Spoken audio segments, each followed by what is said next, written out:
जय हिंद दोस्तों, this is Ritu. उम्मीद करती हूँ कि आप सभी लोग अच्छे होंगे। और रेलवे में आरपीएफ मतलब कि रेलवे प्रोटेक्शन फोर्स के फॉर्म भरना शुरू हो चुके हैं, जिसके फॉर्म आप सब लोग अभी भर भी रहे होंगे, साथ में इसकी तैयारी में भी आप लोग लग चुके होंगे। लेकिन आरपीएफ ने इस बार अपनी भर्ती में बहुत बड़ा बदलाव किया है, जिसके कुछ फायदे भी हैं और कुछ नुकसान भी है।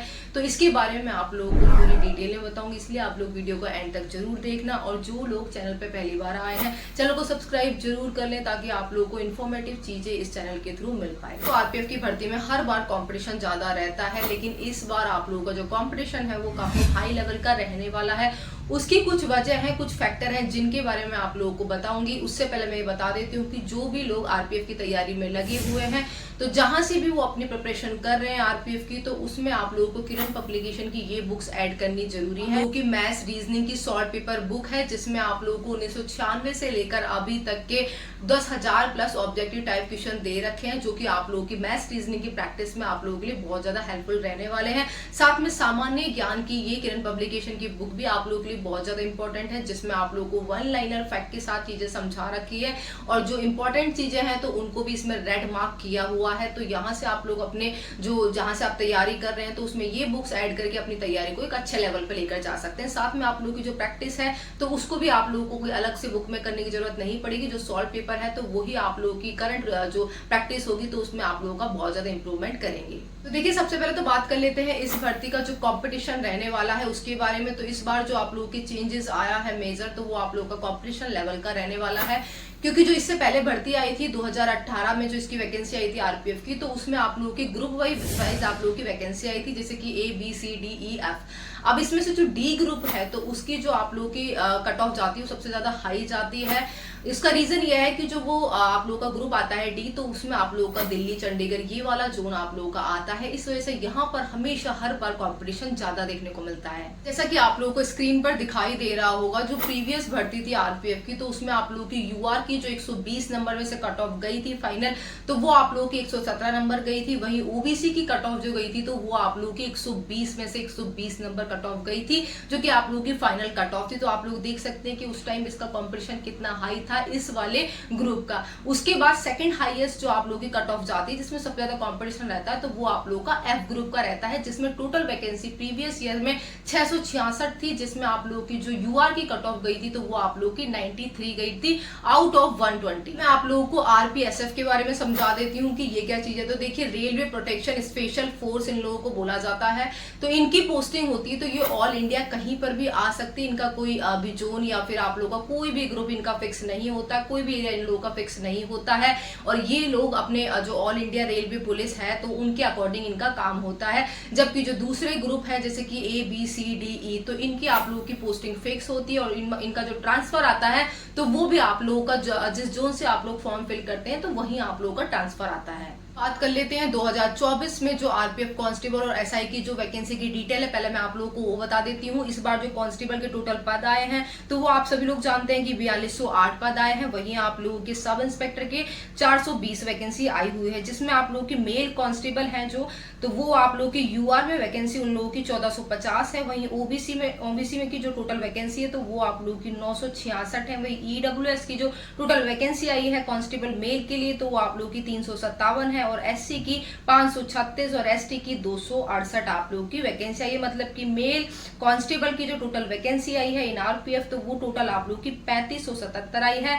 वही मैं फीमेल की बात करूं, तो फीमेल में जो टोटल वैकेंसी आई है आप लोगों की कांस्टेबल के लिए, तो वो आप लोगों की 631 है, जिसमें यूआर की आप लोगों की 256 है, ओबीसी की 170, ईडब्ल्यूएस की आप लोगों की 63 है, और एससी की आप लोगों की 95 है, और एसटी की आप लोगों की 47 टोटल वैकेंसी आई है फीमेल आरपीएफ के कांस्टेबल के अंदर। वैकेंसी आप लोगों की इस बार आपकी विदाउट जोन या फिर विदाउट ग्रुप आई है। मतलब कि इस बार आप लोगों की वैकेंसी का जो आधार रहने वाला है, तो वो ऑल इंडिया बेस पर आप लोगों की वैकेंसी रहने वाली है। मतलब कि आप लोगों की जो कट ऑफ रहने वाली है इस बार, तो वो आप लोगों की ऑल इंडिया लगेगी, ना कि पहले जो आप लोगों की जोन वाइज लगती थी, ऐसी इस बार नहीं लगने वाली है। जैसे कि आप लोगों ने देखा होगा दिल्ली पुलिस कांस्टेबल में और आप लोगों के एसएसएफ में आप लोगों की ऑल इंडिया बेस पे मेरिट लगती है, तो वो ही इस बार आप लोगों को देखने को मिलेगा। लोगों को इसको एक एग्जाम्पल के तौर पे समझाती हूँ। जैसे कि जो पिछली भर्ती थी आप लोगों की, जो कि आप लोगों की जोन वाइज ग्रुप वाइज आप लोगों के उसमें फॉर्म अप्लाई हुए थे, तो उसमें क्या होता था, जैसे कि आपको पता है कि जो डी ग्रुप था तो उसकी 120 पे से 120 कट ऑफ गई थी, तो मान के चलिए 120 नंबर वहां पे कट ऑफ रही, या एवरेज आप लोगों का 110 पे वहां पे फाइनल सिलेक्शन हो गया।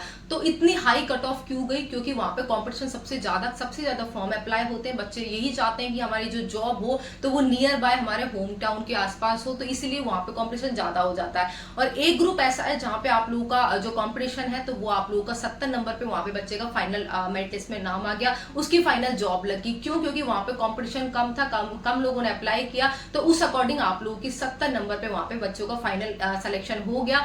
तो ये जो आप लोगों का गैप आया है, तो इसको दूर करने के लिए इस बार आप लोगों की जो वैकेंसी आई है तो वो ऑल इंडिया बेस पे आई है, तो इक्वल आप लोगों को अपॉर्चुनिटी मिलेगी हर जगह से। ये चीज मुझे थोड़ी सही भी लगी, क्योंकि एक तो इसमें ये होगा कि आप लोग ऑल इंडिया से कहीं पर भी जहां पे आप लोगों की पोस्टिंग आएगी तो ऑल इंडिया से कहीं पर भी आप लोग अपना ट्रांसफर करवा पाएंगे, कुछ आप लोगों की जो टाइम लिमिट होती है जॉब की तो उसके बाद। लेकिन पहले ऐसा होता था, जिस ग्रुप में आप लोगों, जिस जोन में आप लोगों की पोस्टिंग आई है तो वहां इंटर जोन भी आप लोगों का जो ट्रांसफर होता था वो भी बड़ी मुश्किल से आप लोगों का ट्रांसफर होता था, तो उसमें भी आप लोगों को बहुत ज्यादा एफर्ट्स मारने पड़ते थे, बहुत ज्यादा जो क्राइटेरिया रखा गया है वो काफी टफ रहता था। लेकिन अब आप लोगों का ये होगा कि ऑल इंडिया से आप लोग अपना जो ट्रांसफर है अपने नियर बाय जोन से तो वो आप लोग इजीली करवा पाएंगे, या फिर जो म्यूचुअल ट्रांसफर होता है तो उसकी पॉसिबिलिटी भी आप लोग की इसमें बहुत ज्यादा बढ़ जाएगी।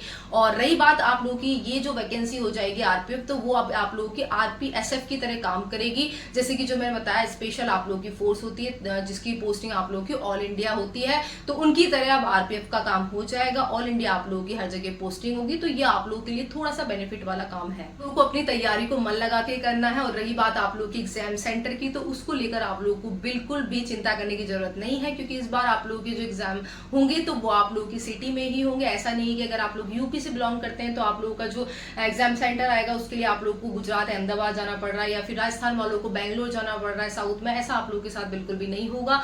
जहां का आप लोगों का मूल निवास है, मतलब कि डोमिसाइल जहां का बना हुआ है, जब आप लोग फॉर्म फिल करेंगे तो उसमें डोमिसाइल जहां से आप लोगों का भरा हुआ है तो वहीं से आप लोग इसका जो सेंटर आएगा एग्जाम का, तो वहीं पर आप लोग इसका एग्जाम दे पाएंगे।